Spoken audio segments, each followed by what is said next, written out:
நாடுகளுடனான உறவை வலுப்படுத்த மலேசியா அவா வர்த்தக வாய்ப்புகளை ஊடுருவ முனைப்பு.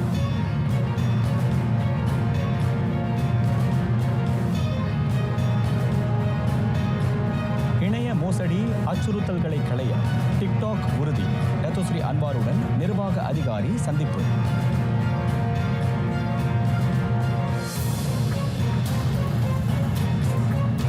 தொடக்க பள்ளியிலேயே அறிமுகம் காண்கிறது தீவின் கல்வி. இலக்கவியல், சுகாதாரம் உள்ளிட்ட துறைகள் கற்பிக்கும்.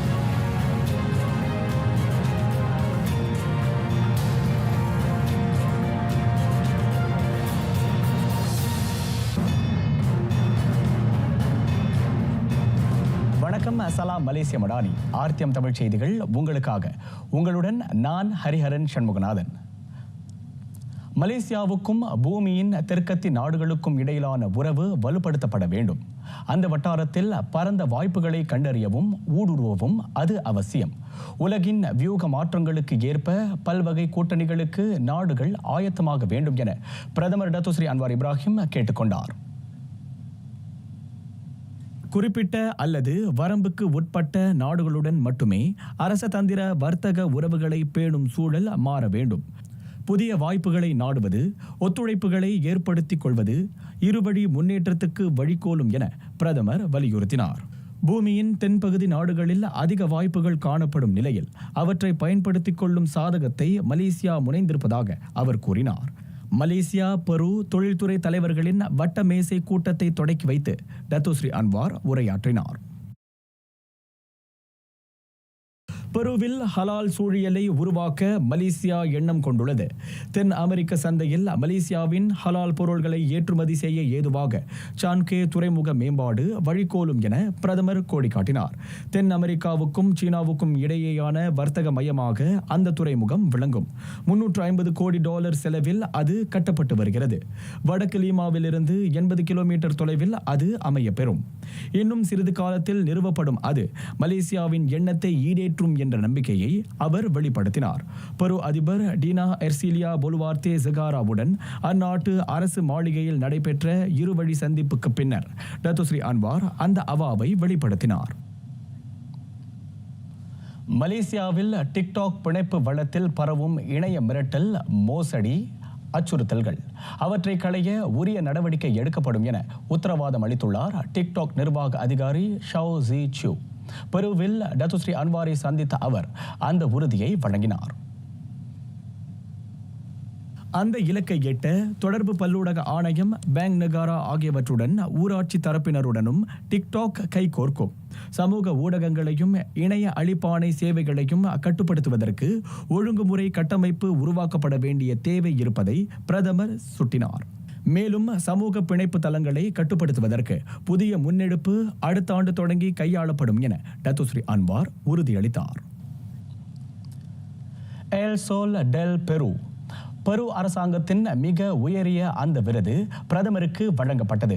அரசாங்க தலைவராக டத்தோஸ்ரீ அன்வார் ஆற்றி வரும் பங்கை அங்கீகரிக்கும் வகையில் அந்த விருது வழங்கி சிறப்பிக்கப்பட்டது. பெருவின் மிக கௌரவமான அந்த விருது தமக்கு கிடைத்தது குறித்து பேரானந்தம் கொள்வதாக பிரதமர் கூறினார். 1821ஆம் ஆண்டில் பெரு ஸ்பெயினிடம் இருந்து விடுதலை பெற்றது முதல் இந்த உயரிய விருது வழங்கப்படுகிறது. அமெரிக்க கண்டத்தின் மிக பழமையான கௌரவமாகவும் இது கருதப்படுகிறது. மலேசியர்களை நிகர்த்து தாம் அந்த விருதை பெற்றதாக டத்தோஸ்ரீ அன்வார் பெருமிதம் தெரிவித்தார். அதேவேளை மலேசியாவுக்கும் பெருவுக்கும் இடையிலான இருவழி உறவின் அங்கீகாரமாகவும் இந்த விருது விளங்குவதாக பிரதமர் குறிப்பிட்டார். நாட்டின் சுகாதாரத்துறைக்கு மறுட்டல் விடுக்கும் 4 முதன்மை தோற்றா நோய்களுக்கு சிகிச்சை அளிக்க அரசு ஆண்டுக்கு 1400 கோடி ரிங்கிட் செலவை ஏற்கிறது. இருதய நோய், நீரிழிவு, புற்றுநோய், மூச்சுக்கோளாறு ஆகிய நோய்கள் அவை என சுகாதார அமைச்சர் டத்தோஸ்ரீ டாக்டர் ஜுல்கிஃப்லி அஹ்மத் தெரிவித்தார். உணவுப் பொருட்களில் உப்பு, சர்க்கரை பயன்பாட்டை குறைக்க அரசு புதிய வரிகளை விதிக்கக்கூடும். முறையான உணவு முறை நீரிழிவு போன்ற நோய்களில் நம்மை பாதுகாக்கும். ஆரோக்கியமான வாழ்க்கை முறை இருதய சுவாச கோளாறுகளுக்கு ஆளாக்காமல் இருக்க வகை செய்யும் என அமைச்சர் விளக்கினார். உலக நீரிழிவு நோய் நாளை ஒட்டி மலேசிய தொற்றா நோய் தடுப்பு அறிக்கையை அதிகாரப்பூர்வமாக தொடக்கி வைத்த பின்னர் டத்தோஸ்ரீ டாக்டர் ஜுல்கிஃப்லி ஊடகத்தாரிடம் பேசினார். உள்ளம் பெருங்கோவில் ஊனுடம்பு ஆலயம் உடலை பிணிகள் அண்டாது காக்கும் தேவையை ஆன்றோரும் வல்லுனரும் உணர்த்தினாலும் ஒருவருக்கு தெரியாமலேயே பற்றும் உயிர்கொல்லியாக இருக்கிறது நீரிழிவு நோய். உலக நீரிழிவு நாளான இன்று அதனை தடுக்க முன்னோர் கூறிய வழிகளை அறிவோம். மலேசியரில் 60 ஒருவர் நீரிழிவால் அவரை அறியாமலேயே பாதிக்கப்படுகின்றார். ஏறக்குறைய 50 லட்சம் பேர் அந்த உயிர்கொல்லியின் பிடியில் சிக்கியிருப்பதாக 2024 மலேசிய சுகாதார தேசிய நோய் ஆய்வு தரவுகள் காட்டுகின்றன. பல்வேறு காரணங்களால் இந்த தொற்றா நோய் மாந்தரை பற்றுகிறது. நலமான வாழ்வுக்கு சித்தர்கள் அறிவுறுத்தி அருளிய உணவு முறை என்ன? நம்ம தமிழர்கள் வாழ்க்கை முறை பார்த்திங்கன்னா, அந்த காலத்தில் இப்படி ஒரு நோய் இருந்ததாக பெரும்பாலும் நம்ம அறியலை. இருந்திருக்கு, ஒரு சில சித்தர் மருத்துவர்கள் குறிப்பிட்றாங்க. ஆனால் அது ஒரு பெரிய நோயாக குறிப்பிடதில்லை. இதுக்கு என்ன காரணம் அப்படின்னு சொன்னால், அந்த நோய் வராமையே தடுக்கக்கூடிய அளவிற்கு அவர்களுடைய வாழ்க்கை முறை இருந்திருக்கு. சீமை அரிசி சமைப்பார்கள், அல்லது சாமா அரிசி சமைப்பார்கள், அல்லது கவுனி அரிசியை சமைப்பார்கள், அல்லது கொள்ளு சமைப்பார்கள், வரகு சமைப்பார்கள், கேழ்வரகு சமைப்பார்கள். இது போல சிறுதானியங்கள் எல்லாம் உணவில் சேர்த்துக்கொள்வார்கள். இந்த சிறுதானியங்களை சேர்த்துக்கொள்ளும்போது என்ன அவர்களுக்கு நன்மை என்றால், பல்வேறு வகையான நுட்ப மூலக்கூறுகள், அதாவது மைக்ரோ நியூட்ரிஷன் என்று ஆங்கிலத்தில் சொல்வார்கள், எல்லாமே அவர்களுக்கு கிடைக்கக்கூடிய வாய்ப்பு அமைந்தது. பசலிக்கீரை, முளைக்கீரை, அரைக்கீரை, சிறுகீரை, அப்புறம் அகத்திக்கீரை, முருங்கைக்கீரை என்று கீரை வகைகள் தமிழர்களுக்கு இல்லாத கீரை வகைகளா அப்படிங்கிற அளவுக்கு கீரை வகைகள் நிறையா இருக்கிறது. இன்று அதை மறந்துவிட்டோம். இனி வருங்காலங்களில் அந்த வாழ்க்கை முறை நாம் மீண்டும் கற்று அதன்படி வாழ்ந்தால் நம்ம சர்க்கரை அளவை மிக எளிதாக குறைத்துவிடலாம். முறையான உணவு முறையையும் நலமிக்க வாழ்க்கை முறையையும் பின்பற்றின் நீரிழிவு வராது தடுக்கலாம் என்பது மருத்துவ வல்லுநர்கள் கூற்று. பல்வேறு மூலிகைகளையும் கீரை பழ வகைகளையும் இரத்தத்தில் இயற்கையாக சர்க்கரை அளவை கட்டுப்படுத்த நம் முன்னத்தியர்கள் கூறி சென்றுள்ளனர். மருந்தில்லாது இயற்கையாக நீரிழிவை தடுக்கும் வழிகளும் உள்ளன. தவிர்க்க வேண்டிய என்று ஒரு சில இருக்கின்றது. அதாவது புகை பிடிப்பதை தவிர்க்க வேண்டும், மது குடிப்பது, அதிக அளவு மது குடிப்பதை தவிர்க்க வேண்டும், போதைப்பொருள் உண்பதை தவிர்க்க வேண்டும் என்று தவிர்க்க வேண்டிய முறைகள் இருக்கின்றது. உணவு முறைகளும் தவிர்க்க வேண்டிய உணவு முறைகள் இருக்குது. அதிக கொழுப்பு சார்ந்த உணவு, அதிக இனிப்பு சார்ந்த உணவு, உப்பு சார்ந்த உணவு, இவைகள் எல்லாம் தடுக்க வேண்டிய உணவுகள், அதாவது தவிர்க்க வேண்டிய உணவுகள். உடற்பயிற்சி, தீய பழக்கங்களை கைக்கொள்ளாது இருத்தல், முறையான உணவு முறை ஆகியன வழி நீரிழிவை தடுக்கவியலும். வேகமாக சுழலும் வாழ்க்கை சக்கரத்தில் மாந்தனின் பல்வேறு வாழ்வியல் தேவைகள் இடம்பெறுகின்றன. பணம் ஈட்டுதல், சுற்றாரை கவனித்தல் என பல்வேறு அலுவல் இருப்பினும் உடலை பேண ஆன்றோர் நமக்கு அளித்த கொடைகள் ஏராளம். உடம்பை வளர்க்கும் உபாயம் அறிந்தேன், உடல் வளர்த்தேன், உயிர் வளர்த்தேனே என உடலை காக்க வேண்டியதன் தேவையை உணர்த்தினர் சித்தர் பெருமான்கள். அதனை நீரிழிவு முதலான பிணிகளிலிருந்து காக்க வேண்டியது இறைக்கு நாம் செலுத்தும் மதிப்பு என்பதை நினைவில் கொள்வோம். நலமான உடலையும் உள்ளத்தையும் பேண நம்மில் பலர் மறந்த ஆன்றோர்கள் கூறிய அறிவுரையை மீண்டும் நினைவு கூர்ந்து கடைபிடிப்போம். நலம் பொங்கும் மேனியும் உடலும் பின் நம் வசம்.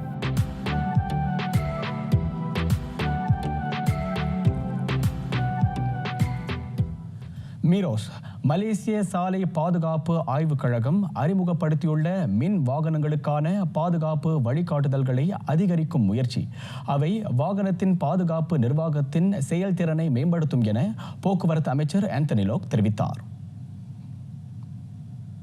சாலை பயனர்களுக்கான பாதுகாப்பு வழிகாட்டி, மின் வாகனங்களின் உயர் மின்னழுத்த மதிப்பீட்டு நெறிமுறை மற்றும் மின்சார வாகனங்களுக்கான ஆய்வக பாதுகாப்பு வழிகாட்டுதல்கள் ஆகியவற்றை அவை கொண்டிருக்கும் என அமைச்சர் கூறினார்.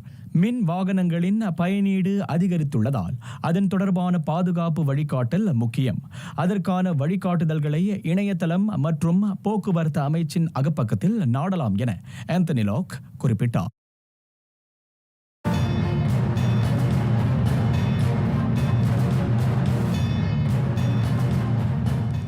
2027ஆம் ஆண்டு பாடத்திட்டத்தின் மூலம் தொடக்க பள்ளிகளில் திறன், தொழில் கல்வி, பயிற்சி, டிவெட் அறிமுகப்படுத்தப்படவிருக்கிறது. 1ஆம் ஆண்டு முதல் 6ஆம் ஆண்டு வரையில் அந்த பாடத்திட்டம் மேற்கொள்ளப்படும். பல்வேறு கல்வி கூறுகளை ஒன்றிணைத்து ஒருங்கிணைந்த கற்றல் முறையின் வழி டிபெட் கல்வி அறிமுகப்படுத்தப்படும் என கல்வி துணை அமைச்சர் வோங் காவோ அவையில் தெரிவித்தார். அறிவியல், தொழில்நுட்பம், இலக்கவியல், இசை, சுகாதார கல்வி ஆகிய துறைகளும் அதில் அடங்கும். தொழில்நுட்பம், பொறியியல், விவசாயம் போன்ற டிபெட்டின் அடிப்படை கூறுகளையும் 5ஆம் 6ஆம் ஆண்டு மாணவர்கள் கற்றுக்கொள்வர் என வோங் குறிப்பிட்டார். மலேசிய தேசிய தற்காப்பு பல்கலைக்கழகத்தின் இராணுவ பயிற்சி கழகத்தில் கூடுதல் மரைக்காணிகள் பொருத்தப்படும். UPNMல் வன்பகடி உட்பட ஐயத்திற்குரிய நடவடிக்கைகளை தவிர்க்க அது உதவும் என தற்காப்பு அமைச்சர் Dato Seri Mohamed Khaled Nordin குறிப்பிட்டார். கடந்த பிப்ரவரி முதல் UPNM முழுவதும் 7 CCTV கேமராக்கள் பொருத்தப்பட்டன. தற்போது மாணவர் உறைவிட இணை அடுக்ககங்களிலும் ஏனைய பகுதிகளிலும் கூடுதல் மரைக்காணிகள் பொருத்தப்பட உள்ளன. அங்கு சில மேம்பாடுகளும் சீரமைப்புகள் மேற்கொள்ளப்பட இருப்பதாக அமைச்சர் தெரிவித்தார். இராணுவ பயிற்சி கழகத்தில் அதிகாரிகளின் எண்ணிக்கை அதிகரிக்கப்படும் அதேவேளை பயிற்சி அதிகாரிகளின் உடல்நிலை பரிசோதனைகளும் அவ்வப்போது கண்காணிக்கப்படும். அண்மையில் UPNM மாணவர்கள் வன்பகடிக்கு இலக்கானது தொடர்பில் அமைச்சர் அவ்வாறு கருத்துரைத்தார். பொது பல்கலைக்கழகங்களில் இதுபோன்ற குற்ற செயல்களை கண்டு அமைச்சு வாழாவிருக்காது என டத்தோ ஸ்ரீ முகமது காலித் எச்சரித்தார். சட்டத்துறையில் AI செயற்கை நுண்ணறிவு தொழில்நுட்ப பயன்பாடு தொடர்பில் ஆராய சிறப்பு செயற்குழு அமைக்கப்படும். அடுத்த ஆண்டு அறிமுகம் காணவிருக்கும் மை டிஜிட்டல் ஜஸ்டிஸ் இலக்கவியல் முன்மாதிரியை ஏற்றுவது குறித்தும் அந்த செயற்குழு ஆராயும் என பிரதமர் துறையின் சட்டக்கழக மறுமலர்ச்சி அமைச்சர் டத்தோ ஸ்ரீ அசாலினா ஒத்மன் சாயிட் அவையில் தெரிவித்தார். நீதிமன்றம் வழக்கறிஞர் தரப்புகளுக்கு இடையில் ஒத்துழைப்பை வலுப்படுத்தும் வழிகாட்டியாக அந்த செயற்குழு இயங்கும்.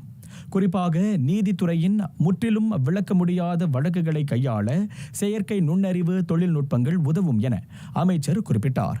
தேசிய சட்டத்துறையில் AI பயன்பாட்டை செயலாக்கும் கொள்கைகள் எல்லாவித சவால்களையும் கருத்தில் கொண்டு இயற்றப்பட வேண்டும். காரணம், இரகசிய அடக்கங்களை உட்படுத்திய ஆவணங்களை ஏற்றுக்கொள்ளும் சிக்கலை அது கொண்டுள்ளதாக டத்தோ ஸ்ரீ அசாலினா விளக்கினார். நடப்பில் உள்ள 1948 நிந்தனை சட்டத்தை நிலைக்கச் செய்ய அரசு முடிவெடுத்துள்ளது. நாட்டின் பாதுகாப்பையும் பொது அமைதியையும் பேண குறிப்பிட்ட சட்டம் தற்காக்கப்படுவது அவசியம் என உள்துறை துணை அமைச்சர் டத்தோ ஸ்ரீ டாக்டர் ஷம்சுல் அன்வர் நசாரா விளக்கினார். முன்னதாக அந்த சட்டத்தை திருத்தம் செய்வது தொடர்பில் பரிந்துரை முன்வைக்கப்பட்ட நிலையில் அது தொடர்பில் ஆய்வுகள் மேற்கொள்ளப்பட்டு அமைச்சரவையில் தாக்கல் செய்யப்பட்டதாக டத்தோ ஸ்ரீ டாக்டர் ஷம்சுல் குறிப்பிட்டார். அயல் நாடுகளில் உள்ள மலேசிய வரலாற்று ஆவணங்களையும் கலைப்பொருள்களையும் தாயகம் கொண்டுவர ஆவணங்கள் தயாரிக்கப்படுகின்றன. உள்நாட்டு கலைப்பொருள்களை மீண்டும் நாட்டுக்குள் கொண்டு வரும் அரசின் சீரிய முயற்சிகளில் அது அடங்கும் என தேசிய ஒருமைப்பாட்டு அமைச்சர் டத்தோ ஏரன் அகோ டகாங் தெரிவித்தார். அந்நிய ஆட்சி காலத்தில் பொருள்கள் களவாடப்பட்டும் சில பறிமுதல் செய்யப்பட்டும் வெளிநாடுகளுக்கு கொண்டு செல்லப்பட்டன. அவற்றை மீண்டும் தாயகம் கொண்டு வரும் முயற்சிகள் தீவிரப்படுத்தப்பட்டுள்ளன. 2025 வரவு செலவு திட்டத்தில் மக்களுக்கான பல்வேறு நலத்திட்டங்கள் அறிவிக்கப்பட்டன. வாழ்க்கை செலவின பளுவை குறைத்து மக்களின் வாழ்வை மேம்படுத்தும் அவர்களுக்கான உதவி திட்டங்கள் குறித்து manfaat.mof.gov.my அகப்பக்கம் வழி அறியலாம். மேலும் சமூக ஊடகங்கள் வாயிலாகவும் அவை குறித்து தெரிந்து கொள்ளலாம். விழிக்கு துணை திரு மென்மலர் பாதங்கள், மெய்மை குன்றா மொழிக்கு துணை முருகா எனும் நாமங்கள். தமிழர்கள் எங்கெல்லாம் வாழ்வாதாரத்தை நாட்டினார்களோ அங்கெல்லாம் தண்டபாணி தெய்வத்துக்கு ஆலயம் அமைத்தனர். நாட்டின் பழம்பெரும் ஆலயங்களுள் ஒன்றான பினாங்கு தண்ணீர்மலை நாட்டுக்கோட்டை நகரத்தார் தண்டாயுதபாணி ஆலயம் இன்று திருக்குட நன்னீராட்டு பெருவிழா கண்டது.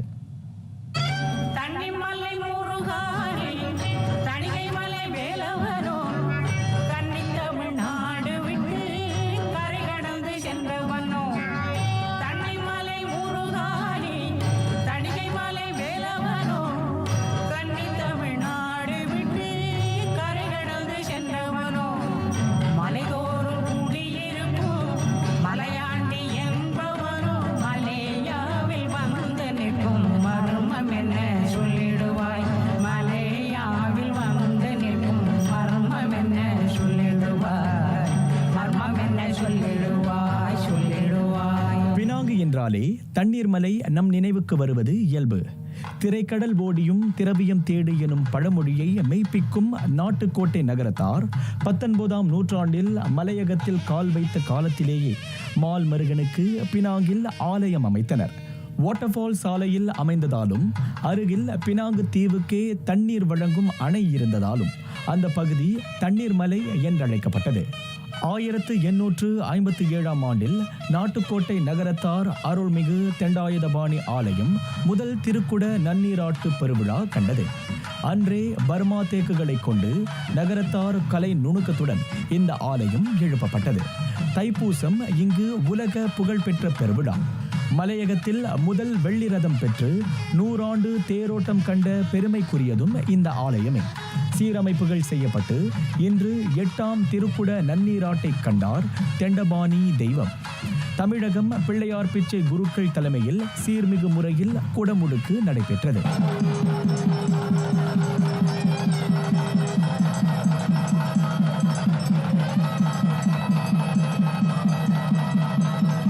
விமானத்திற்கு அபிஷேகம் ஆகியுள்ளது. மூலஸ்தானத்திற்கு அபிஷேகம் நடக்க இருக்கிறது.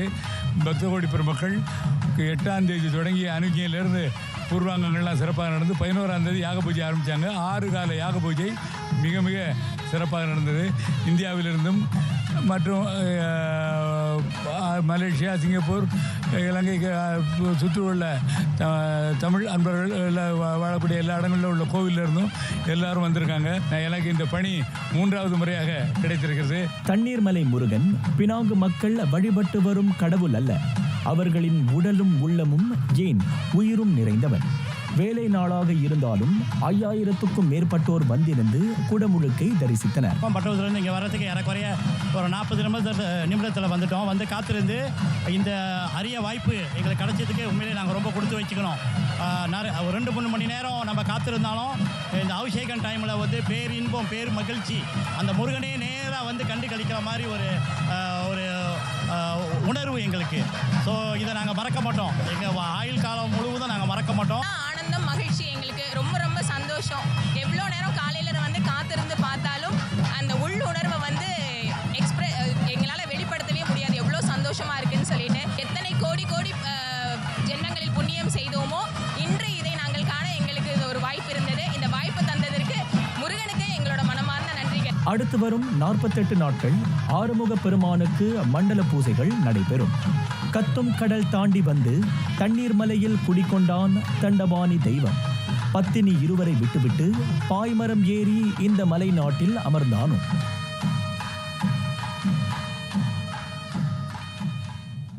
ஐம்பது லட்சம் விருப்பக்குறிகள் தோற்றம் கண்ட ஓராண்டில் பெஸ்ட் பிளாஸ் படைத்திருக்கும் சாதனை அது. இலக்கவியல் உள்ளடக்கமாக அது RTM செய்திப்பிரிவில் ஓர் அங்கமாக இயங்குகிறது. ஒரு கருத்தை மக்களிடம் கொண்டு சேர்க்க பேசின் இந்த 5 கொண்ட குழு பல சுவாரஸ்யமான யுக்திகளை கையாள்கின்றன. சரியான அதே வேளையில் நம்பகத்தன்மையான தகவல்களை உள்ளூர் மற்றும் உலகளாவிய அளவில் சமூக ஊடக பயனர்களிடையே கொண்டு சேர்ப்பதே இவர்களின் தலையாய நோக்கமாக உள்ளது. உள்ளடக்கங்களுக்கான வரைகலை, காணொளி, குரல் பதிவு ஆகியவை நெறிப்படுத்த செயற்கை நுண்ணறிவு AI பேருதவியாக இருப்பதை அவர்கள் சுட்டினர். Perhatian yang diberikan oleh rakyat sekarang ni macam sekejap. Kalau 3 saat paling cepat dia dah bosan, dia dah swipe. Jadi kita penting kena bagi benda tu menarik supaya orang tengok sampai video itu sampai habis. Kita nak menyampaikan satu benda fakta, satu benda yang benar, tapi kita nak jadikan benda tu menarik. Lebih-lebih untuk sasaran penonton rakyat yang lebih muda. Jadi itu cabaran utamalah supaya bila orang tengok tu kita dapat menarik perhatian diorang untuk menerima fakta yang benar dan sahih. Itu yang penting. Basin அந்த அரிய முயற்சியில் தூணாக விளங்குகிறார் யோகி the legend என்ற புனைப்பெயரில் அழைக்கப்படும் யோகேஸ்வரன் ராமலிங்கம். RTMின் உயரிய விருதான ஸ்ரீ அங்கசாவை அவர் மும்முறை வென்றுள்ளார். இப்போ நம்ம செய்கிற ஒரு விஷயம் மக்களுக்கு ஒரு படிப்பினையை கொடுக்கணும், அவங்களுக்கு ஒரு விழிப்புணர்வு கொடுக்கணும். அப்படி கொடுத்தா இதுதான் இந்த கொண்டென்ட் தான் இல்லை. அன்றாட வாழ்க்கையில் நம்ம அன்றாடிக்கும் பல வகையான பிரச்சனையை சந்திக்கிறோம், பல வகையான மக்களை பார்க்குறோம். ஒவ்வொரு நாளும் நம்ம கண்ணு முன்னுக்கு நடக்கிற விஷயங்கள் தான் நமக்கு கொண்டென்ட். செய்தி பிரிவில் இருக்கிறதுனால நம்ம பேஸ் கொண்டு வந்து சேர்க்கறது வந்து ஒரு அறிவுபூர்வமான ஒரு கருத்தோடு இருக்க வேண்டிய ஒரு கொண்டேனாக தான் நாங்கள் செய்யணும். ஸோ அதனால் ஒவ்வொரு தடவையும் நாங்கள் யோசிப்போம் என்ன செய்யலாம், இந்த வாட்டி என்ன செய்யலாம், எதை ஹைலைட் பண்ணலாம் அப்படின்னு. ஒரு ரிசர்ச், நாங்கள் ஒரு இன்வெஸ்டிகேட்டர் மாதிரி. ஒரு விஷயம் வந்துருச்சு, ஒரு சம்பவம் நடக்குதுன்னா அதை இன்வெஸ்டிகேட் பண்ணி அதை ஃபுல்லாக ரிசர்ச் பண்ணி அதை கம்ப்ளீட்டாக 1 நிமிஷம் இல்லை 2 நிமிஷத்தில் எப்படி கொடுக்கறதுன்னு உட்காந்து நம்ம நிறைய வீட்டு பாடம் செய்வோம். லாரி ஓட்டுநராக தமது பணியை தொடங்கியவர் தற்போது 13 ஆண்டுகளுக்கும் மேலாக RTMல் கோலோச்சி வருகிறார். அவருக்கு வழங்கப்படும் பணி சவால் மிக்கதாக இருந்தாலும் அதனை செவ்வனே செய்வதில் உறுதியாக இருக்கிறார். பேசில் இன்னும் பல புதுமைகளை படைக்க ஆர்வமாக இருக்கிறார் அந்த சுங்கைபுலோ RRI தோட்டத்து மண்ணின் மைந்தன். இசைத்துறையில் மிளர்ந்து வரும் கலைஞர்களுக்கு ஒரு அங்கீகாரம். அவர்களை கௌரவிக்கும் வகையில் மலேசிய தமிழ் கலைஞர்களின் குரல் இயக்கம் இவ்வாண்டிற்கான மலேசிய இந்திய இசை கலைஞர்களின் விருது விழாவை ஏற்பாடு செய்துள்ளது. இந்த விருது விழா கில்லான் தியசார் மாநாட்டு மண்டபத்தில் டிசம்பர் 21ஆம் தேதி நடைபெறவிருக்கிறது. மேடையில் வந்து நீங்கள் பார்க்கும்போது அந்த சிங்கர்ஸ் தான் வந்து பார்ப்பீங்க. பின்னாடி இருக்கக்கூடிய கலந்துறது இன்ன வரைக்கும் எந்த நிகழ்வுலையும் வந்து நான் பார்த்ததில்லை அவங்கள அறிமுகப்படுத்துறது. ஆனால் அவங்களோட சேவை தான் வந்து பெரும் சேவையாக இருக்கும். இன்றைக்கி அவங்கள பார்த்து நிறைய கலைஞர்கள் பெரிய அளவுக்கு வளர்ந்துட்டாங்க. பட் அவங்களும் அங்கே தான் இருக்கிறாங்க. அவங்க ஒருத்தருக்கு வந்து ஒரு முன்னோடியாக இருந்து நிறைய பேர் கற்றுக் கொடுத்துருப்பாங்க. பட் அவங்க இன்னைக்கு வரைக்கும் யாரும் வெளியே கொண்டு வந்து அங்கீகாரம் கொடுத்தது கிடையாது. ஸோ இவங்களை வெளியே கொண்டு வந்து இவ்வளோ கலைஞர்கள் இவ்வளோ ஆண்டு காலமாக இவங்க கலை சேவை பண்ணிட்டு இருக்காங்க அப்படின்றத இந்த நம்ம உலகத்துக்கு தெரிவிக்கணுன்ற ஒரே ஒரு காரணத்துக்காக தான் அண்ணனோட அந்த முயற்சி வந்து இன்னைக்கு நினைவாக இருக்கின்றோம். இசைத்துறையில் பல்வேறு வகைகளில் பங்களித்து வரும் இசைக்கருவி வாசிப்பாளர்கள், அறிவிப்பாளர்கள் என 10 பிரிவுகளில் விருதுகள் வழங்கப்படும். எங்களுடைய முன்னாள் தேசிய தலைவர் அமரன் கலைஞர் டி. பாலச்சந்தர் அவர்களோட சிந்தனையில் இந்த நிகழ்வு வந்து உருவாக்கப்பட்டது. ஆனால் 2021 ஒரு தெரிஞ்சிருக்கோம், கோவிட் காலகட்டமாக இருந்த ஒரு சூழ்நிலை இந்த நிகழ்வு நம்ம வந்து செய்ய முடியாத ஒரு சுச்சுவேஷன் இருந்துச்சு. ஆனால் இந்த நிகழ்வு வந்து நம்ம திருப்பி வந்து இந்த நிகழ்ச்சியை நம்ம செய்வோம் அப்படின்னு சொல்லிட்டு இப்போ 2024 இந்த நிகழ்ச்சியை மலேசியாவில் முத மேடை மெல்லிசை இசைக்கலைஞர்களுக்காக இந்த நிகழ்ச்சியை நம்ம படைக்க இருக்கிறோம். மாய்காவின் தேசிய தலைவர் தான் ஸ்ரீ டத்தோஸ்ரீ டாக்டர் சா விக்னேஸ்வரன் ஐயா தலைமையில் இந்த மலேசிய இந்திய இசைக்கலைஞர்களுக்கான விருது விழா நடைபெற உள்ளது. அது மொத்தம் 52 பேருக்கு வந்து இந்த அங்கீகாரம் வந்து நம்ம கொடுக்கப்படும். அதோடு மட்டுமல்லாது இளம் இசை கலைஞர்களுக்கும் புதிய வாய்ப்புகளை உருவாக்கி அவர்களின் திறமையை மக்கள் முன் கொண்டு வரவும் இத்தகைய விருது விழாக்கள் வகை செய்கின்றன. கலைஞருக்கு வந்து நம்ம ஒரு அங்கீகாரம் வழங்குறோம் அப்படின்னும் போது அந்த அங்கீகாரத்தை வழங்கக்கூடிய ஆட்கள் யாராக இருக்கணும் அப்படின்னு பார்த்தீங்கன்னாக்கா நம்ம நாட்டின் முக்கிய தலைவர்கள், பெருந்தலைவர்கள் மற்றும் ஒரு நல்ல கலைஞர் கையில் வந்து இது கொடுத்தா சிறப்பாக இருக்கும் அப்படின்ற பட்சத்தில் நம்ம கமிட்டி மெம்பர்ஸ் எல்லாம் பேசி முடிவெடுத்ததில் தான் வந்து தமிழ்நாட்டில் மேடை மெல்லிசை மற்றும் தொழில்நுட்ப கலைஞர்கள் சங்கத்தின் தலைவர் திரு வி. லக்ஷ்மணன் அவர் வந்து சிறப்பிடிக்கிறார். அவர் இந்த நிகழ்வுக்கு இந்திய இசைக்கலைஞர்களின் திறமைக்கு வழங்கப்படும் இத்தகைய அங்கீகாரம் அவர்களின் வளர்ச்சிக்கும் சமூக முன்னேற்றத்திற்கும் உந்துகோலாக திகழ்கின்றன என்றால் அது மிக இல்லை. கனவுந்து அனுமதியை பெறுவதற்கான மித்ராவின் உதவி திட்டம். B40, M40 பிரிவுகளைச் சார்ந்த மலேசிய இந்தியர்கள் அதற்கு விண்ணப்பிக்க வரவேற்கப்படுகின்றனர். B40 பிரிவை சார்ந்தோருக்கு முன்னுரிமை அளிக்கப்படும். தகுதி வாய்ந்த D பிரிவு வாகனம் ஓட்டும் அனுமதியை ஓராண்டுக்கும் மேலாக வைத்திருக்க வேண்டும். 21 வயதுக்கும் மேற்பட்டோராக இருத்தல் அவசியம். JPJ மற்றும் போலீசாரால் கருப்பு பட்டியலிடப்பட்டிருக்க கூடாது. நிபந்தனைகளை பூர்த்தி செய்யும் 650 பேருக்கு மட்டுமே வாய்ப்புகள் நல்கப்படும்.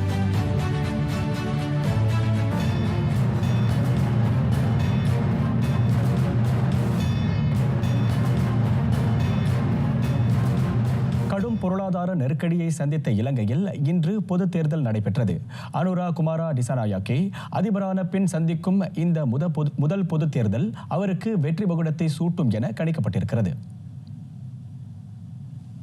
இலங்கையில் 2022 மூண்ட பொருளாதார நெருக்கடி அப்போதைய அதிபர் கோத்தபாயா ராஜபக்ஷ பதவி விலகி நாட்டை விட்டு ஓடவும் வித்திட்டது. அவருக்கு பின் நிர்வாகத்தை ஏற்ற ரணில் விக்ரமசிங்கேவும் நாட்டை மீட்பதில் வெற்றி காணவில்லை. அதன் பிறகு நடைபெற்ற அதிபர் தேர்தலில் மார்க்சிய கட்சி தலைவர் அனுரா குமாரா டிசநாயக்கே வெற்றி பெற்றார். 225 நாடாளுமன்ற உறுப்பினர்களை தேர்வு செய்வதற்காக 1,71,00,000 பேர் பொது தேர்தலில் வாக்களிக்க தகுதி பெற்றுள்ளனர். 13,000 வாக்குச்சாவடிகள் அமைக்கப்பட்ட நிலையில் 80,000க்கும் மேற்பட்ட பாதுகாப்பு படையினர் கடமையில் ஈடுபடுத்தப்பட்டுள்ளனர். அனுரா குமாரா டிசநாயக்கேவின் கட்சி பெரும் வெற்றி பெறும் என தேர்தல் கருத்து கணிப்புகள் காட்டுகின்றன. பிரேசில் உச்ச நீதிமன்றத்துக்குள் வெடி மருந்துகளுடன் நுழைய முயன்ற ஆடவர் அந்த வெடிகள் வெடித்து உயிரிழந்தார். வேறு எவரும் இதில் காயமடையவில்லை. இது ஒரு தாக்குதல் முயற்சியாக இருக்கக்கூடும் என போலீஸ் கருதுகிறது. முன்னதாக நீதிமன்ற வளாகத்தில் இருந்த காரிலும் குண்டு வெடித்தது. ரியோ டி ஜெனேரோவில் அடுத்த திங்கள் செவ்வாய்க்கிழமைகளில் நடைபெறவிருக்கும் G20 உச்சநிலை மாநாட்டில் உலக தலைவர்கள் கலந்து கொள்ளவிருக்கும் வேளை இந்த வெடிப்பு நிகழ்ந்துள்ளது. இதனை அடுத்து அருகில் இருக்கும் அதிபர் மாளிகைக்கு பாதுகாப்பை போலீஸ் பலப்படுத்தியுள்ளது. தென்கொரிய எதிர்க்கட்சி தலைவர் லீ ஜே மியோங்கின் தேர்தல் விதி மீறல் குறித்த வழக்கில் அந்நாட்டு நீதிமன்றம் நாளை தீர்ப்பளிக்கவிருக்கிறது. கடந்த அதிபர் தேர்தல் பரப்புரையின் போது விதிகளை மீறியதாக அவர் மீது குற்றம் சாட்டப்பட்டுள்ளது. அதிபர் தேர்தல் பரப்புரையின் போது சோங்நாம் நகர் நில மேம்பாட்டு திட்டம் குறித்து பொய் உரைத்ததாக 2022ஆம் ஆண்டு செப்டம்பரில் லீ மீது குற்றஞ்சாட்டப்பட்டது. தெற்கு சோலில் மேயராக பணியாற்றிய போது அவர் அந்த குற்றத்தை புரிந்ததாக கூறப்படுகிறது. லீ இப்போது மேலும் 3 குற்றச்சாட்டுகளையும் எதிர்கொண்டுள்ளார்.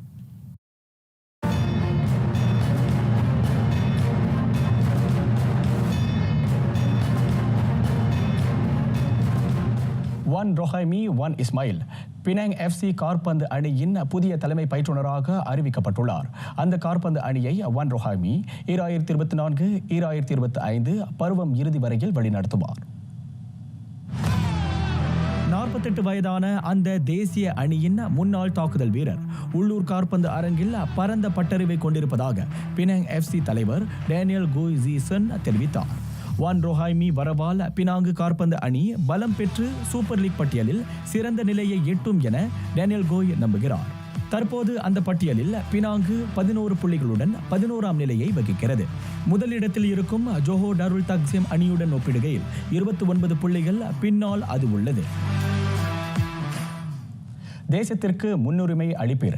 இங்கிலாந்து காற்பந்து அணியிலிருந்து முதன்மை வீரர்கள் பலர் வெளியேறுவது குறித்து அதன் கேப்டன் ஹாரி கேன் இவ்வாறு கருத்துரைத்துள்ளார். தோமஸ் துஹோல் புதிய நிர்வாகியாக அடியெடுத்து வைக்கும் முன்னர் இங்கிலாந்தை லீ காஸ்லி இடைக்காலமாக வழிநடத்துகிறார். நாளை நாடுகள் லீக் போட்டியில் கிரேக்கத்திற்கு எதிராக களம் காணவிருக்கும் அவ்வணியிலிருந்து எண்மர் விலகியுள்ளனர். அவர்களில் டெக்லன் ரைஸ், ஃபில் ஃபோர்டன், புகாயோ சகா, கோல் பால்மர் ஆகியோர் அடங்குவர். கிரேக்கத்தை அடுத்து இங்கிலாந்து வரும் ஞாயிற்றுக்கிழமை அயர்லாந்துடன் மோதும்.